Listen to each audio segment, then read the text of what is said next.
Encouraging others by saying kind words is very important. It can help someone who's going through a really tough time.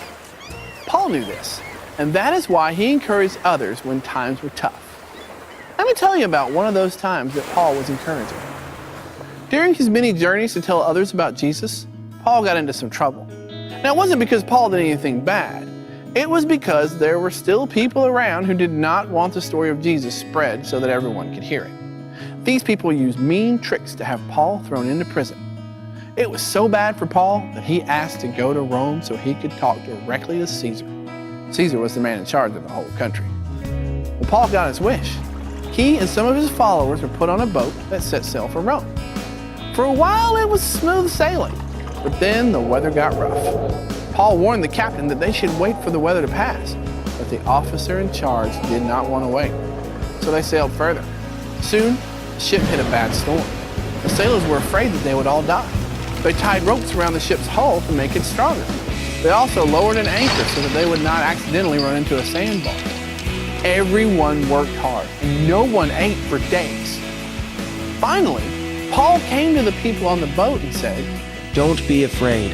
God has told me that we will not die. What will happen is that we'll be shipwrecked on an island. So everyone eat, and know that no one will die in this storm." Well, some of the sailors were still scared. They even tried to get into the lifeboat and sail away from the boat. But Paul told everyone they had to stay on board. Well, they did. And guess what? No one died. Everyone stayed on board the ship, and it crashed into the island of Malta, but not a single person lost their life. Paul was a big encouragement to the men on the ship. Sure, he could have complained about being trapped on a boat where no one would listen to him. He could have sulked and not talked to the sailors at all. But Paul wouldn't do that. Instead, he gave them the encouraging news that God would take care of them. And because they listened to his words, everyone was saved. That is the power of encouragement. Even in the worst situation, kind words can make all the difference. Let's say your class has a new student.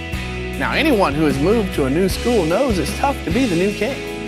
You feel lonely and confused and downright scared. But what if you said an encouraging word to this new kid? It doesn't have to be anything elaborate. You could just say, "I like your backpack. It looks cool." "Thanks." And it can make that new kid's day so much better. Encouragement is something very special because you can encourage anyone, anytime, anywhere about anything. So the next time you see someone having a bad day, be encouraging. Say some kind words to them, and you will be like Paul, an encourager.